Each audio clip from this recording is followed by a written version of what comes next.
And I think the ushers, you shouldn't close the doors. Please let people continue to come in because we will have to start. We're not in church. So welcome, Your Holiness. Thank you so much for coming. We're all very, very delighted to have you. And welcome to all of you. Before we begin, I would like to just read one or two short lines from His Holiness's book, Ethics for the New Millennium, just to frame the concept of ethical revolution. He begins in the first chapter. His Holiness is talking about how material progress alone is not solving the world's problems with environment or with war or with crime or violence and so forth. And there has to be an internal development to go along with it.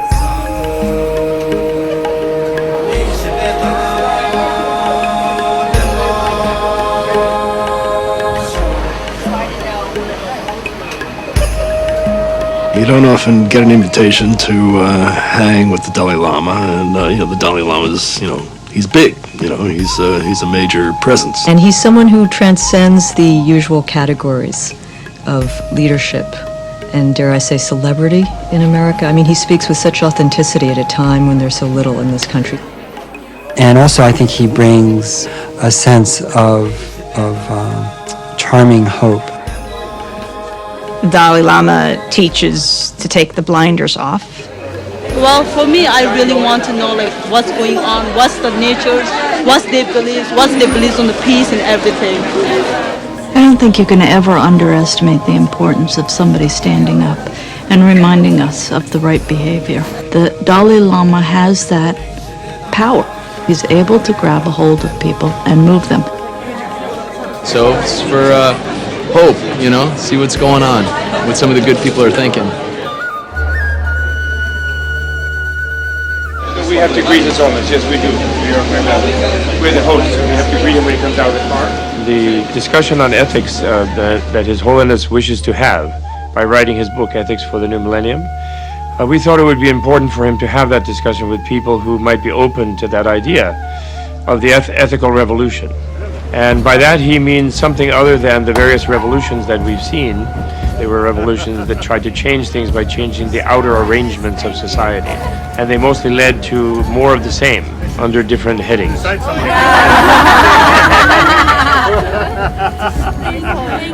He argues that we need an inner revolution, a revolution that draws from an inner dimension.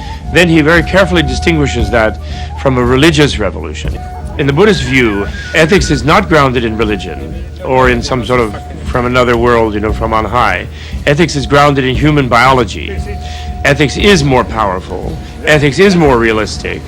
You have to have revolutions in your heart. You have to have revolutions in your mind in order to be able to change society in positive ways.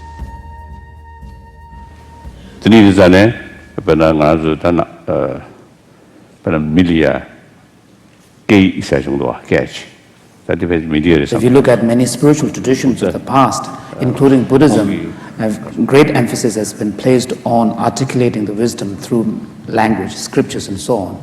And in fact, in Buddhism, of all the various activities of the enlightened person, his teaching, his speech is considered to be the most important avenue of the enlightened action. So this is particularly the case in the modern society where media plays such an pervasive and influential role. And then another thing, one of the very importance of instrument to check people, whether politician or economist or religious leader or any level, whether they're doing mischievous thing or not. So I usually call media people, you should have long nose, like like elephant, and then smell here and there, provided be very objective, very sincere, very honest, very truthful. All such things. I think the media is very, very important. I think that the 2 points that you make about curiosity and seeking the truth are very, very important and critical at this time because we're losing our perspective. And it's certainly been encouraged that we get less information on the part of the conglomerates that are buying up and controlling the media. And that's very insulting to people who are trying to stay awake in their lives and want information.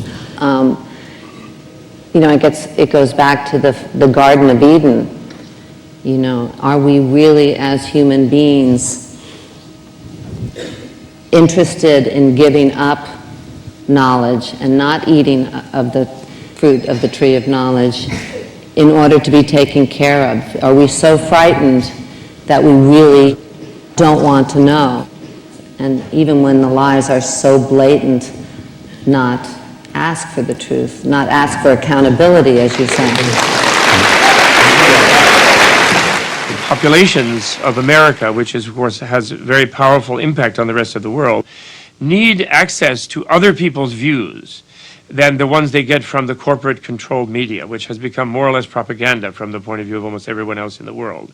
But the Americans don't know that, and they think they're getting real stuff from the news, which are mainly they're getting kind of government commercials and corporate commercials. They should hear from the Dalai Lama. They should hear from Bishop Tutu. They should not just hear from these and that supposed media commentators and pundits. These people are pundits, and yet they have a different view. They see the interests of other people in a certain way. And if that kind of view was more widely available to people, I think people would make much better decisions. I'm deeply honored to be here with you, Your Holiness. I edit a weekly political magazine. I think the question that faces us is how do those of us in the media revitalize the civic powers that are so important to an ethical society? How does a journalist feel anger at the daily outrages we witness and still act as an effective, humane watchdog to be critical-minded but not relentlessly oppositional? I think we need to create alternative structures in which journalists can be ethical and speak with the values that inform so much of the world that goes uncovered. Do we see the fact that, there's extraordinary global inequality in this world? Do we see the movements fighting for change in the streets around this world? Do we see the excitement of that? No, because there's a kind of suffocating consensus in too much of our media, which is to commercialize, but it's also a mindset that we must be practical. We must look only at what Wall Street's doing today. Why not Main Street? That doesn't enter into the discourse of too much journalism. The nation was founded by abolitionists in 1865 to fight the evils of slavery, and we have always believed that there is no force so potent in politics, in life, as a moral issue. Without the noble tradition of torchbearers, of investigative journalism, I think our society, as so many others, does not have the accountability. Walter Cronkite, I think, who is a major media figure and a major media conglomerate, speaks out eloquently against the dangers of the bottom line in terms of what constitutes news in our country. If there was more of a critical mass, you could see establishment figures trying to at least reform. You're not going to see a revolution, as the Dalai Lama would like to. That is not realistic, but I would say evolution, not revolution, is a first step. I am a realistic idealist, and I believe there are extraordinary changes which bring hope. The new technologies of the internet and digital video have brought about a new generation of independent journalism that is being created directly by the participants in political movements and campaigns. And instead of being the subjects of the mass media, millions of people are making their own media and talking back to official journalists. A kind of revolution, perhaps an ethical one, against media consolidation and for democracy and diversity. Millions of people are waking to reclaim the airwaves for our democracy and telling our government loud and clear that we don't want to live in a world with one voice. So I have hope that a media that is made by people who are responsive to the public interest, to their interest of the audience as opposed to the interests of their owners or their advertisers, is far more likely to bring about a revolution. And I believe in the end, the full story will come out because someone is heading into the cave with a torch.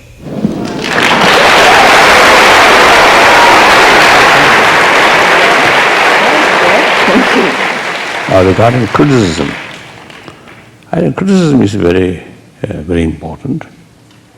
But then also, 그게 퍼져디 크리스마 차이도 전에 퍼져디 양식. It is also very natural for human beings when you are subject to criticism, instead of examining whether there is any basis, substance for this criticism, your immediate instinctive reaction tends to be that of negative, defensive reaction.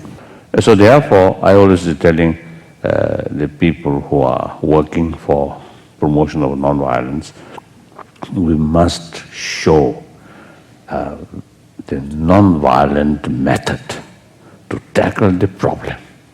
Without that, just to say peace, peace, peace, not much meaning. Now, like the sense of Iraqi crisis, when you say just to oppose the war or violence, is of course very right, but not sufficient. We must show the method how to solve that.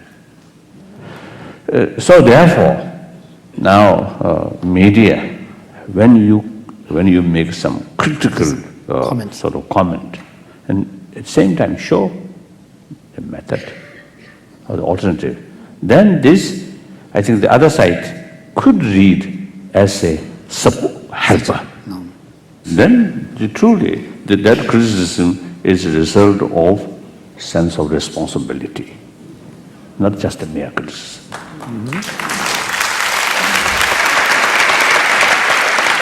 So this is Amy Goodman now. I come from Pacifica Radio, which was founded just after World War II, founded by a man named Lou Hill. He said there has to be a media outlet that is not run by corporations that profit from war, but run by journalists and artists. And that's how Pacifica was born. The media is the way most people understand the rest of the world. We either have experiences ourselves with our neighbors, that's how we learn about things, we read, or we watch what is taking place on television. And seeing that through a corporate lens, through the lens of, say, NBC, which is owned by General Electric, one of the major nuclear weapons manufacturers in the world, it's no accident that war looks like a military hardware show. After 9/11, that horrendous crime against humanity, you can't call them journalists, but the media personalities on television started to intone the number 90%. 90% of Americans are for war, they said.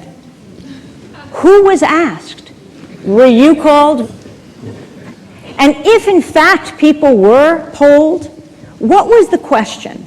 If people were asked, do you believe the killing of innocent civilians should be avenged by the killing of innocent civilians, more than 90% of Americans would say no.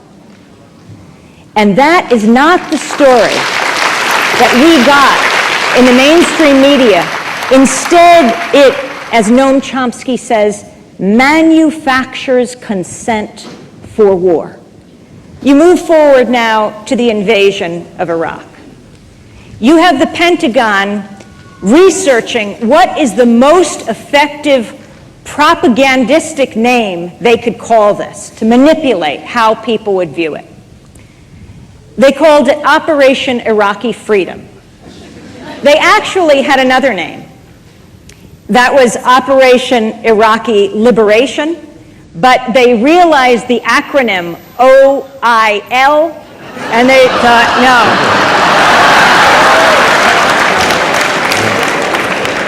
Operation Iraqi Freedom. Now that's the Pentagon's name.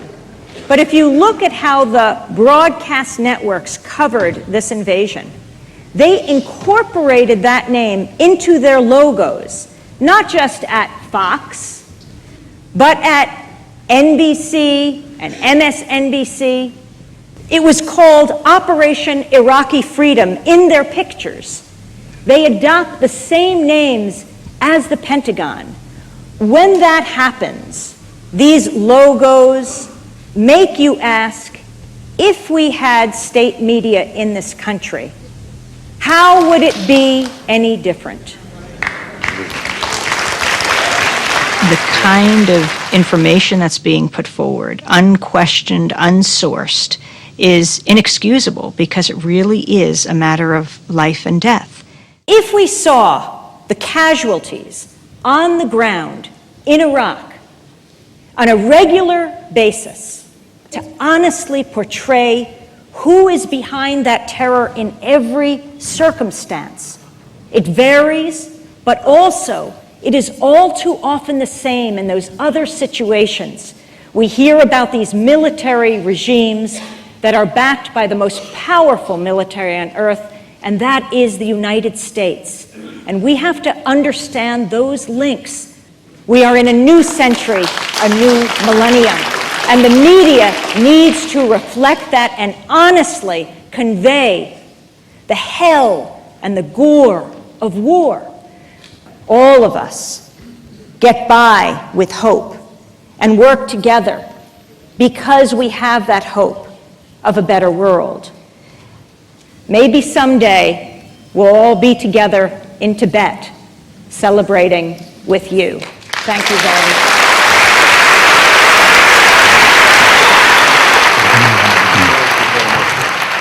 In the United States, the criticism towards one's own government or some of the policy freely is, I think, a very positive sign. I don't think the next week I'm sure that as a result of our airing these criticism in public here, there will not be an immediate kind of retribution that we will suffer, say, at least in the next week or so. I don't think. In any case, I'm leaving tomorrow.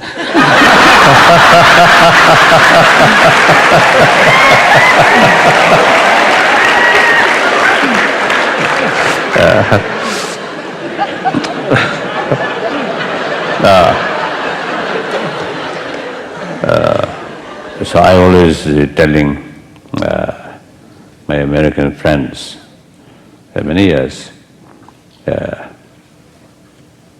the real American strength is not weapon, but democracy, rule of law, justice. But in the field of international relations, that democratic principle is not there. Still relying on show of force. And that's backward. So the real method, personal contact, person to person, face to face, talk, then listen. His view, what is his complaint? And the terrorism is because of mutual suffering. They also suffer. Right? So therefore, try to find a way to solve which causing their complaint. That's the proper way. That's the human way. Some representative, government, or even United Nations, I think, unfortunately, now you see many people, too much suspicion, distrust. So therefore, you see, they're very difficult. So there's some individual who really people looks no political agenda or interest, sort of respected people, including Nobel laureate, as a group, and should take more active role on behalf of humanity, not this government or that government or United Nations. Simply, warm heart, with sense of, the responsibility of humanity and globe. Then I think there is some ground trust. Then listen first their view and explain. If war started, what benefit?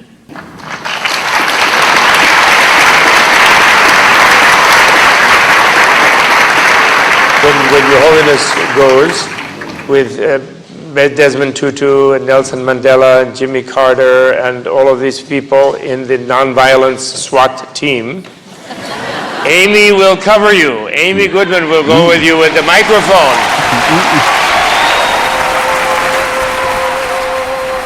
He was very funny today because he's realistic. He says you can't just say peace, peace, peace. You must show people that there are nonviolent paths, that will bring security and that will bring more security and human security and really fight terror than the violent path we've undertaken. If he were more accessible to the world on television, in the media, of mass media of communication, he would have an enormous impact, which is probably why the propaganda media doesn't give him a great deal of play, in fact.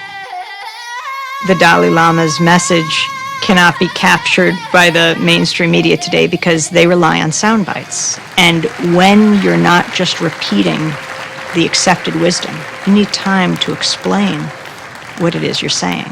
And if they don't get it, they just sound odd, or they're not included at all because they don't give good soundbite. The Dalai Lama should be proud of that fact. This afternoon, I'd like to build a case for hope, for I sense that we are at a turning point in history, and that my field, socially responsible investing, has a pivotal role to play in it. Bringing investments into alignment with personal values makes sense to a lot of people, because a healthy society depends on healthy roots. In our case, healthy grassroots. Ethics has come under attack as something that's not core to who we are and what we do. It is what made the nation function originally, but they have increasingly come under attack, and certainly in the last 25, maybe even 50 years, ethics have become some kind of an academic study set aside from business practice. There is no they creating the conditions of global disaster. We are the problem. Corporations increasingly rule the world. They are, however, only there to serve you and me. In America, $7 trillion is invested in mutual funds. That's half of American capital. The average holding period in most mutual funds is 6 months. I don't own the company. I'm renting a ride. I don't care what that company is going to do in 9 months. I care what they're going to do right now. CEOs get paid a lot more, millions and millions of dollars more, if the stock goes up this quarter. So Unocal contracts for oil in Burma, resulting in the enslavement of thousands. And General Motors contracts for lead from Peru, resulting in the poisoning of thousands, and so forth.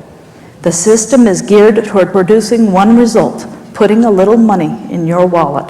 To make decisions that, at least on the surface, appear to be contrary to the best interest of Wall Street is a very big decision for a CEO or an analyst to make, and one which probably could cost them their jobs. Values must become integral into the investing process. Universal human dignity and ecological sustainability must be the goal of all finance. Investors are not passive creatures. They are not merely along for the ride in some trend that they've identified. They're creating the trend. We know that we can make a difference. We have the tools, we have the structure, and we cannot afford to fail. Thank you. Wonderful. Shareholder. Definitely, I believe that this is a very skillful and actually very effective method of using one's investments for ethical purposes. For example, shareholders and people who buy stocks, to make sure that they don't invest in companies that have destructive implications. Yes, okay. Russell? You know, we're here for a short time, and as His Holiness says, and all the good books remind you that the only wealth is really well-being and happiness. And no success that I've ever had came from anything that I didn't give before I got it. And that principle of giving, you know, as part of a conscious business makes you a much better businessman. You know, for many years, I thought that I was a taker. I was producing all of this music and movies and things, and I thought that I was trading with the world, but I was really working hard to share things I loved and give service to the world.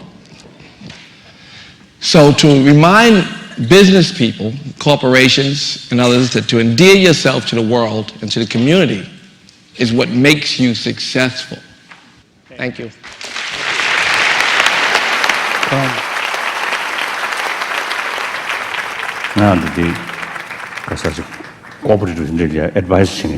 He had discussions with people who offer consultancy for business and corporations, particularly in the role of ethics in business. And one of the things that he had been doing is to really convince the CEOs of the major corporations that in fact to bring ethical principles into the corporate practice is really in the self-interest of the corporations themselves. So you spoke from your own personal experience of how when giving becomes part of your business habit, it becomes successful. So, very good. Thank you. Well, as I understood it, the assignment was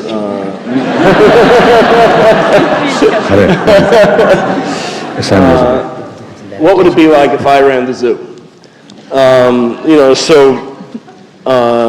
Originally, religion and government acted as checks on the power of business. Right now, the politicians that are making the laws are essentially bought and paid for by the corporations that they're supposedly regulating.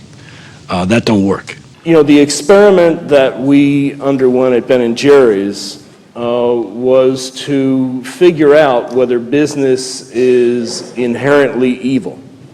And what we found was that it's not, that business is essentially a neutral tool. And at Ben & Jerry's, we made a very deliberate effort to see if it was possible for a corporation to be a reparative force in the society. If you can't find a way for business to act in a more socially beneficial manner, we're never going to, solve the problems of the society. And so, I think it's key to actualizing the spirituality and the philosophy of Buddhism for business. Being socially beneficial became our unique selling proposition. It's good ice cream, but that the company was using its power to help improve the quality of life in its communities was another major motivating force. If I ran the zoo, I'd do some more stuff. I'd pass legislation that reduced the maximum salary that a CEO could get to be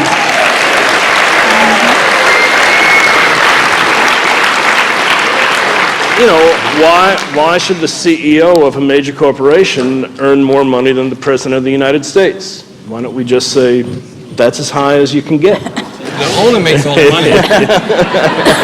They're all overpaid, but the owner makes all the money. I got a proposal for the them owner. too, yeah. Let's get a plan for them. I got a tax on windfall profits, so that companies that are basing their business model on the idea of maximizing quarterly profits would end up being penalized. And this would force companies to have to base their decision-making on the long-term benefit, on long-term profitability. It's a great thing running the zoo, isn't it? So I think that ends up reducing the power of business and making it possible for the broad, values-led desires of the general population to come to the forefront. Thanks. That's wonderful.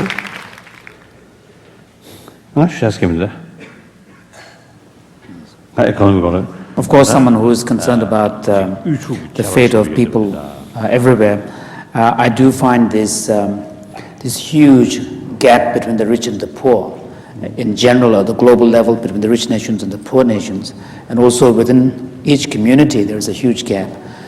This is a major source of concern, and also there is a moral dimension to this issue. The current trend of the widening of the influence of multi-corporations in all over the world, and their negative impact upon the local economies, where sometimes the local economy, the individual businesses and so on, gets really kind of overwhelmed and undermined locally in many other parts of the world. this raises serious, not only practical, but also moral issue. But as to how to solve this, how to correct this, His Holiness was saying that he hasn't got any idea. I think it is empowering the rest of us. I think it's empowering consumers. If businesses knew that they would make more money if they were addressing this issue of the gap between rich and poor, they would do it. If consumers say, I will buy your product instead of the competitors, if you are acting in the interest of the society as a whole. But the truth always sells, and that is what you suggest, to lead each of us by example.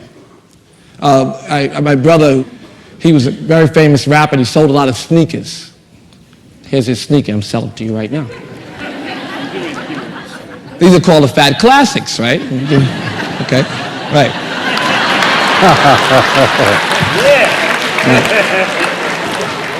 I'll send Ben a pair. So my brother came to me. He said, I want to run your sneaker company. We'll make an offering at a sneaker. And I said, they only wear Nike. I'm going to say quickly, though, we made an offering at a sneaker, and we made economic justice the basis of our campaign. It's equal high-quality education and subjects that matter to people, and say that's the basis of our sneaker campaign, and that's why we're here, to kind of change our own mindset so we can uplift poor people. But it was a good example. It's a good example that was a success story. It was important. And it made money. I got a big house now. I don't think it'll get your sneakers back. Rev 4 is that, I don't know this brand, but I'm probably the only one in the room that doesn't. This Fat Farm, okay. I'm an Ann Taylor person. But these stories, I think, are more important than simply the success of the business. They lead to the success of the individual. That person who has made that purchase has started on an odyssey of redefinition of self. They have started to define themselves as a person who joins with others over concern for economic justice, for people.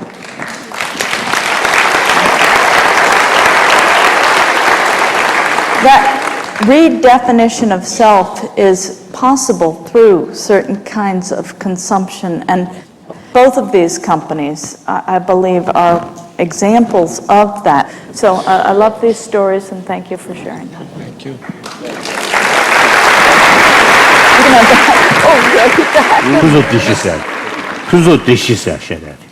His Holiness was saying that in classical Buddhism there are 4 factors of happiness or pursuit.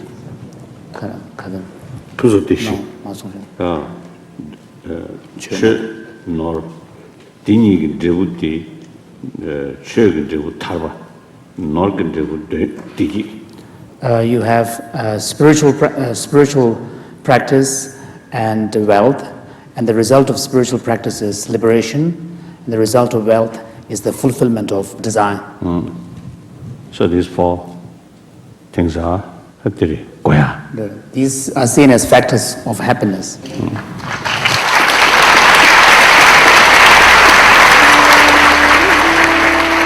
Most business people probably don't pay that much attention to the Dalai Lama, but there are some that do. More than that, there's a whole lot of consumers that pay attention to the Dalai Lama. The key is for those consumers to realize that they have the power to take the spiritual philosophies of the Dalai Lama and actualize them into how they interface with business.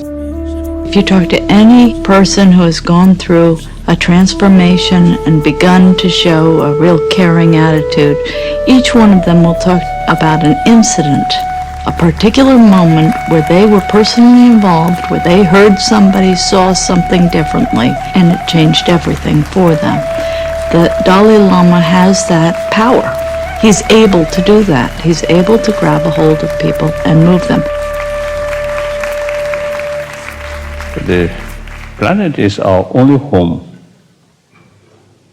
So the taking care of nature or environment is not something for today.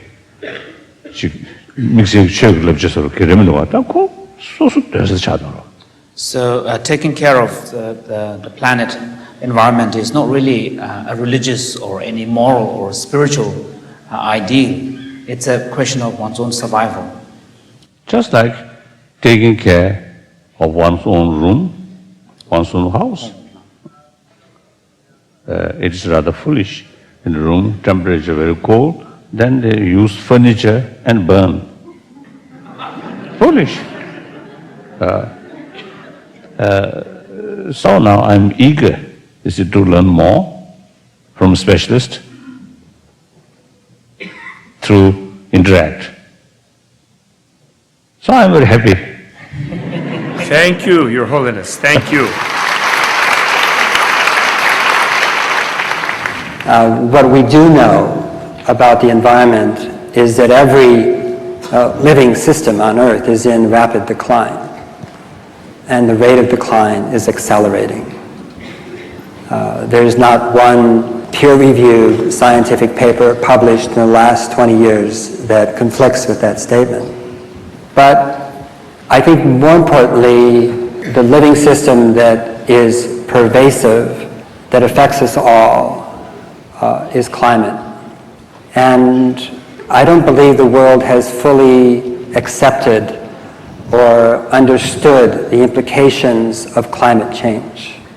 Climate change, if it is gradual over the next 100 years, will have horrendous results in terms of drought, flooding, the ability of forests to survive. You know, the 21st century, we're going to be oppressed by ourselves, you know, the loss of so much that we hold dear in terms of our environment.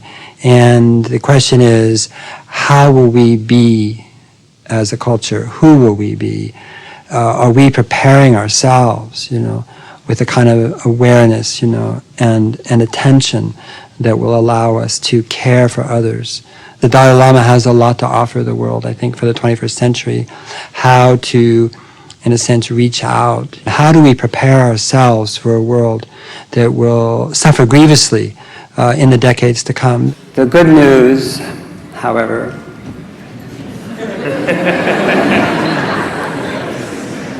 is that there are over 100,000 non-governmental organizations, citizen-based organizations, institutes, working today on this subject, and it is the most unusual movement the world has ever seen, because it has no leader, it has no dogma, nobody's in charge, there is no orthodoxy. And yet, if you query each of these groups and ask them for their values, which principles inform their work, what is their framework of understanding, you will find that there is virtually no disagreement between these groups all over the world. And what I want to suggest is that there is an ethical revolution emerging in the world today in this movement, because it is the first movement that didn't arise from central authority or an idea from a charismatic male vertebrate.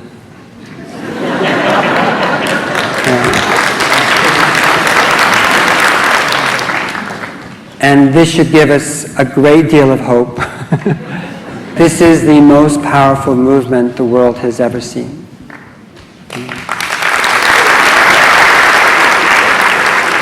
I think Paul has really conveyed the crucial issue of our time in the sense that the house is on fire. Well, if the house is on fire, one thing we know is that our solutions have to be commensurate with the scale of the problem.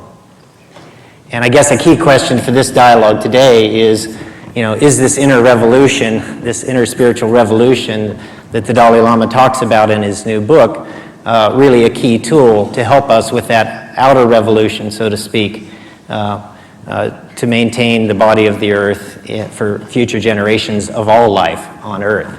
And in many respects, I'm very excited about that and think that, in fact, not only can it, but it's key to the next step. If the band of social movements around the world, the human rights movement, the environmental movement, if they get into this and get the gist of what the Dalai Lama is saying and incorporate that into their outer behavior, this is the family of families, the anti-globalization, the pro-better world society that is able to operate on a scale commensurate with the problems we see with economic globalization and George Bush. And so when people ask me, well, gee, aren't you bummed out at the destruction of the rainforest? My answer is I'm so excited about understanding the leverage points around which we can make a difference and save the rainforest. And ultimately, of course, you cannot save the forests of Tibet or the tropical rainforests of the Amazon until you make that systemic shift of society globally, right? And hence the World Trade Organization and those gatherings.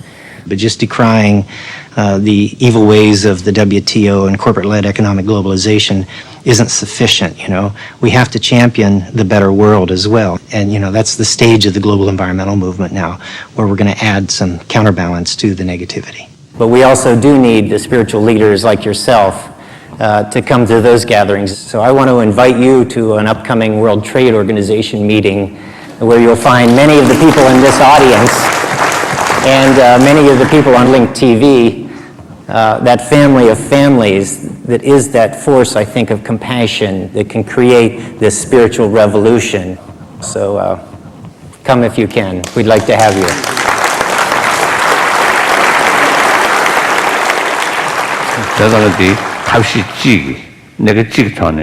Listening to your presentation, it in fact reinforced my own general belief that when dealing with difficult problems, it's very important to appreciate the wider ramifications of that problem so that we don't have a kind of a simplistic understanding of that problem only from one angle.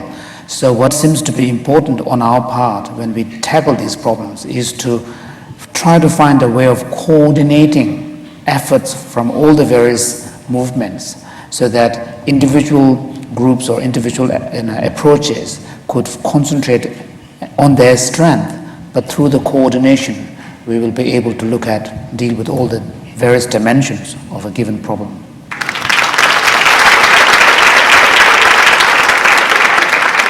As I understand it, it is the plants that made the world livable for higher life. The activity of the plants that gave us seasons, pure water, healthy soil, breathable air. Looking at the world condition and the challenges that we are facing, what I have come to realize is that the unifying solution to many of these global problems is simply to replant the world. The planet knows exactly how to heal itself, and we just need to give it that opportunity. I believe that bringing this message to people in places of influence and power, especially someone like His Holiness, who is actually, the embodiment of these dharmic ethical principles, is very valuable, because our world leaders need to know, ecologically speaking, the world is in crisis. And the solution is really to put our attention on shifting our social priorities. Now, the key to this particular global work, as I understand it, is the medicinal plants in particular. And the medicinal plants provide a wide range of therapeutic functions. But basically, they can be summed up as providing some kind of nutrition or strength or vitality to the body, and detoxifying, cleansing the organs and the systems. And these basic functions are functions that modern drugs basically cannot do. Now, my particular approach to doing this is working with community gardens and school gardens. And through this particular work, I think that something could evolve that would actually be a kind of teaching of these ethical principles by example through this process of giving medicines and teaching people the relationship with plants. And if we're going to have medicine in the future, we have to start replanting gardens of medicine everywhere, to see the world as a garden of healing medicine as it once was. So thank you.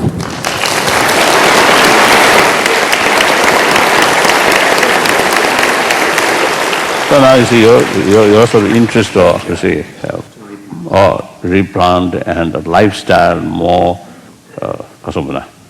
farmer-like, right? It's very good. It's closer. That way, bring closer relation with nature. After all, we are part of nature. I think it is false sort of thinking. We have the scientific sort of knowledge and the technology.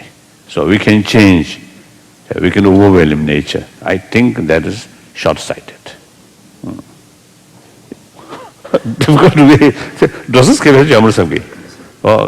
If as a result of human action, we cause a dramatic change in the ecosystem, in the destructive way, then all the human beings, including the scientists, and including our wonderful technology, there's only one path, the path to destruction. Now for that, I think most important is education. So awareness through education. It seems the human thinking at the beginning of 20th century and the later part of 20th century, I think must change. So I think there is basis for optimism. What do you think? I go to colleges and universities, and students will be, oh my God, I just was born in the wrong time, and I'm just saying, no, this is the best possible time. You couldn't have chosen a more interesting time to be alive, because essentially the 21st century is about reimagining what it means to be a human being on Earth, and can you imagine a better time to live?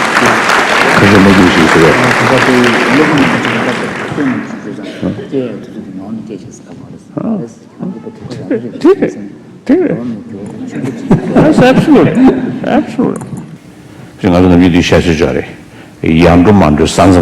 There's a Tibetan expression which is a threshold that would determine whether one goes in one direction or the other direction. So probably we could say that the 21st century, the beginning of the 21st century, is really that kind of turning point which will determine whether humanity as a whole is going to go into the positive direction or to go to the destructive direction. So it is very crucial, critical and very crucial. So some questions we can. Do you have any other question? I wanted to ask you a question, Your Holiness. When we were in Costa Rica, one time we were walking up a volcano, and you saw one plant there, and you jumped into the ditch and ran up to the plant, and you took the leaf and asked for your picture to be taken. And you were wearing a very silly hat, but it looked good, it was sun hat. And then you were so happy. Then you said, my next life, I want to be a naturalist. You Listen. You remember that? I can't remember. You don't want to be a natural, you still don't want to be naturalist? No, I don't like what judgment or something. Well, someone was saying that so far as desire is concerned, he wishes he has 100 hands. Oh, good. Or 1,000. It was kind of like a pilgrimage to come here, actually. As a Buddhist meditator, it represents an extraordinary opportunity to discuss things that are very close to my heart with somebody who understands the importance of them. I actually don't think the Dalai Lama does have anything important to say about environmentalism, and I think he would be the first to say that himself. His importance to the subject is really awareness. He brings a quality of awareness, as does Buddhist practice. When I asked him on stage if he would be willing to do a pilgrimage to a global economic summit, I didn't expect that on stage he would come back and say, yeah, I'll be with you tomorrow, let's go. On the other hand, people shouldn't be shy about asking people of his ilk to do things, and then, we'll see. That's 덜 샤야 그걸 좀 이어서도 다시야 자는 드는 사담세 드는 사담세도 So, in a way that today's forum does provide His Holiness a wonderful opportunity to say, speak, but then sometimes he was saying that if he speaks too much, then he gets scold, reprimands from this end and scolding from the other. Oh yeah. But generally, I feel that's what that. But one Buddhist monk, it doesn't matter, no more, no less. But I have some connection with 6 million people there. So unfortunately, sometimes the Chinese government angry with me, then they tight policy in Tibet. So Tibetans suffer. You know, His Holiness is a representative of an oppressed people, 6 million people, and he's in exile and so on. And he also is personally in a hostage situation, you could say. There are 6 million hostages held by the Chinese dictatorship. So the Dalai Lama is not really free as a representative of his people to simply just be out there wild-eyed like Moses in the street. Of course, politics, I believe, one instrument to serve society. So basically, politics is another form of human activities. So whether you see that becoming some positive or dirty, that depends on the politician's sort of motivation.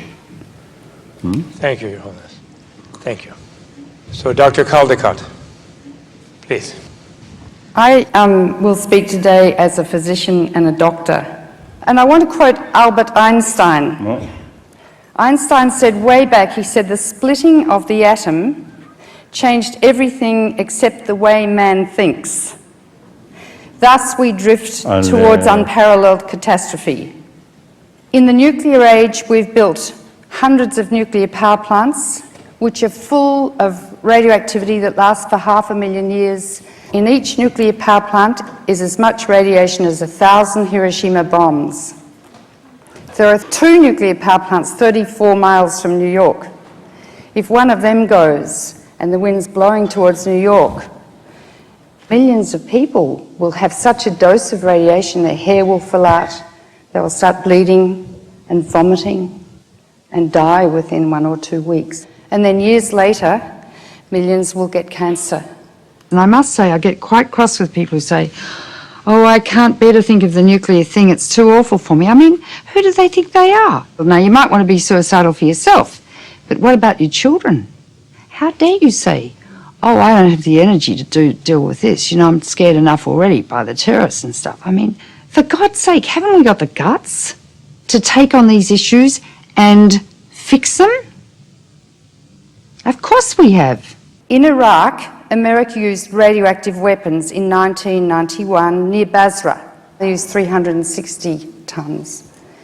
In this last Gulf invasion, America used 1,000 to 2,000 tons. It's called uranium weapons. And they burn when they hit the tank and produce tiny particles that are breathed into the lung. Children are 20 times more sensitive to radiation than adults. They're very sensitive. In Basra, the incidence of childhood cancer has gone up 5 times. And the women giving birth to babies are giving birth to very severe deformities.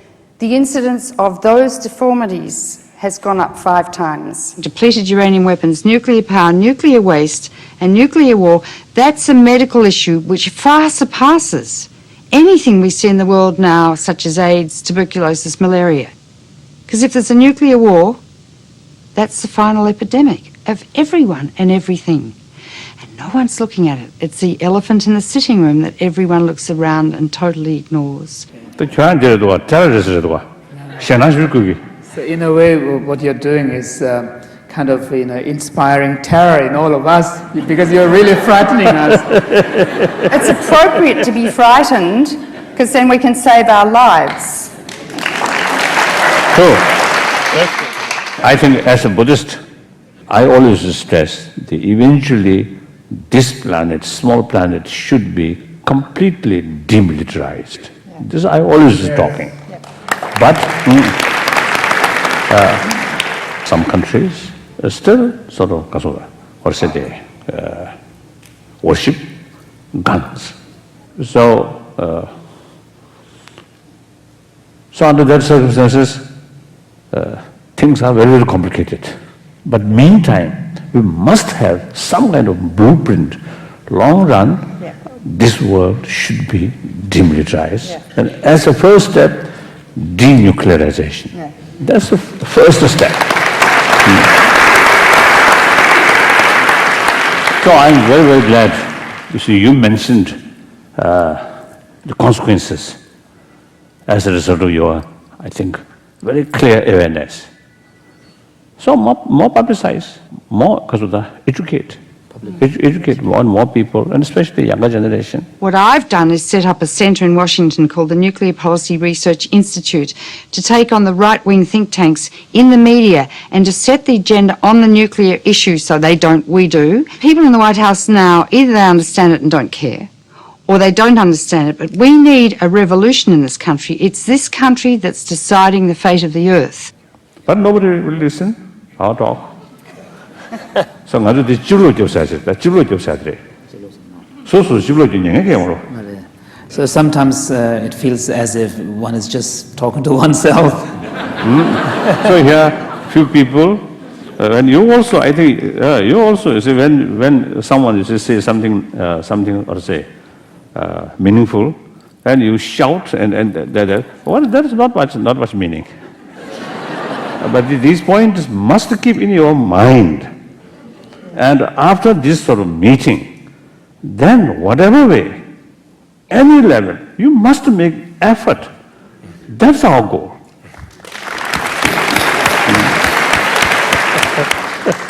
Sometimes American the reaction is childish. I'm frankly speaking, sometimes I do feel a little childish. Oh, shouting.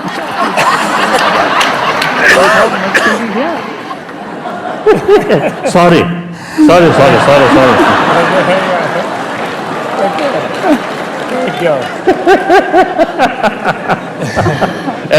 And especially some politicians sort of making empty slogan.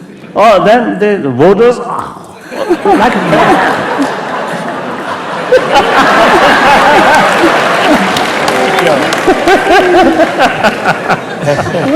Sorry. Thank you. No, it's very true.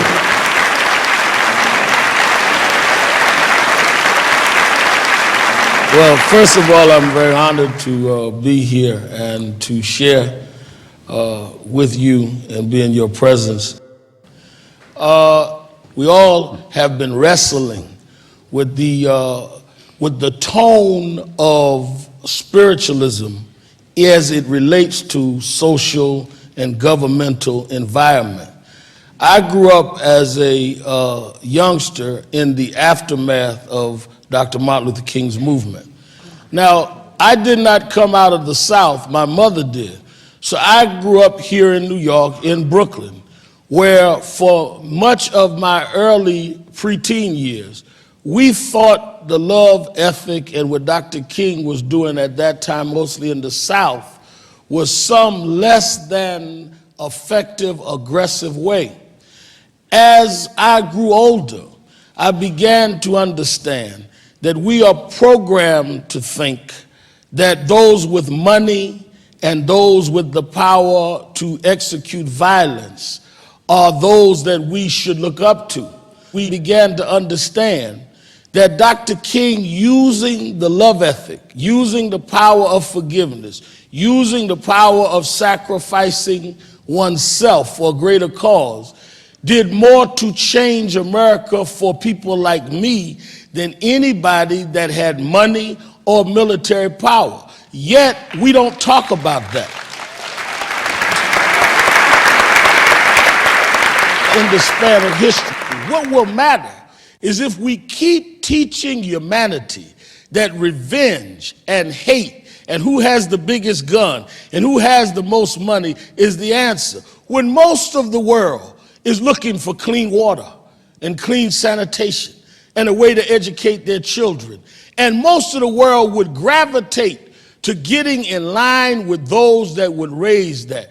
You coming here is against the grain of a culture that has told our people that the size car you have and the size house you have and the amount of jewelry you have determines your worth. That is not your worth. What you're able to do for humanity is your worth. And I think that your being here, I think, helps us to crystallize what authentic heroes and authentic leadership should be in a broader social context. And I humbly think that you represent that. That's why I wanted to be here this afternoon. Thank you.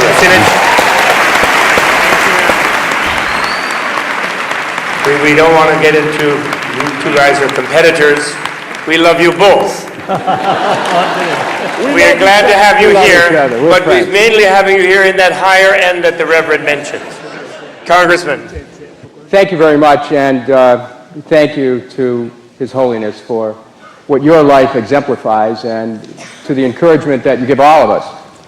I think one of the things that makes it so difficult for people today is to see a politics which professes an intention which is not consistent with the outcome, a politics which professes an intention for peace but produces war, a politics which lacks a unity of thought, word, and deed. When our nation's Constitution was written, the preamble to it spoke of, "We, the people of the United States, in order to form a more perfect union." The idea of creation of a nation connected to perfection, but the work that was left to us to accomplish. So the question then arises, how can we meet the challenges of our time in order to perfect this country? I would submit that the advancing tide in this world is towards human unity, towards people coming together. And that when there is an inconsistency in government policies, those kinds of policies reinforce fear and make it impossible for us to be able to connect with the deeper meaning of who we are as human beings. And so with that awareness, I introduced legislation into the Congress of the United States to create a new structure within the United States government. And that new structure is in the form of what is called a Department of Peace, which would serve to make nonviolence, the work of Dr. King that the Reverend Sharpton talked about, make nonviolence an organizing principle in our society for domestic as well as international policy. I believe that we are in a time where we can work to make war itself archaic, that we can connect with the aspirations of people all around the world. That's good. Very good. Now how to move that? How to move that direction? Well, maybe the effort that you urge the audience to do, the effort is to see to it that there is a Department of Peace. I think you could probably use a few telegrams and emails. It would be helpful if people contacted their congressional representative and said, this is the time for us to take a step in that direction, and any positive word from His Holiness in terms of this kind of a proposal would be very much appreciated, and I think help to move this along. Promotion of nonviolence, peace. So naturally, I fully support about your idea is to lead world and make new sort of new pattern international relations according principle of democracy, freedom, justice, these things. Then more people automatically come. Then I think things will change. Then I think a real, meaningful discussion, I think much easier. So, thank you. And seriously, Your Holiness, we are all very, very grateful for your coming here. And we didn't want to get you in trouble by all kinds of humorous suggestions and also heartfelt suggestions, because we all have in our heart the people of Tibet and the cause of Tibet, as we know you do. And therefore we hope that the people of Tibet get a break and they are able to find happiness. Tibet should not be punished and ignored because they don't do terrorism, because they try a peaceful way, because they seek to talk even with those who other people would feel was righteous to hate. So we all understand this, I think, in this room, I can feel. And we all wish the very best for the people of Tibet, and we really do. From our hearts.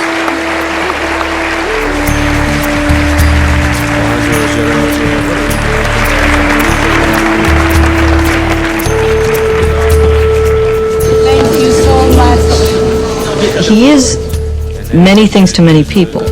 He's a rock star, he is a phenomenon, he is a Buddhist light to millions of Americans, a screen almost upon which Americans project their hopes, their anger, their sense of what's missing but what matters.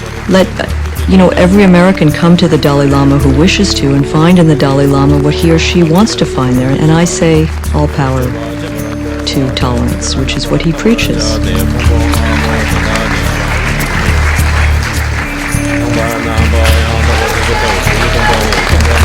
That was fabulous, very enlightening. He's very humorous. He's made everybody laugh, put us all at ease. I just felt touched by his laughter and by him personally. It's been the most amazing experience I've ever had. And I think the message is so important, this message of really unconditional love. We're all here to create peace. Really vital. Extremely important. Well said. He's done something that's hard for any human being to do, which is to not hate someone that's hurt you. I think that makes him a model. It's an important thing to understand possibilities, like what happened here. Very important thing on September 11th. Instead of slapping back, you just, like he said, you ask why. There's a reason why.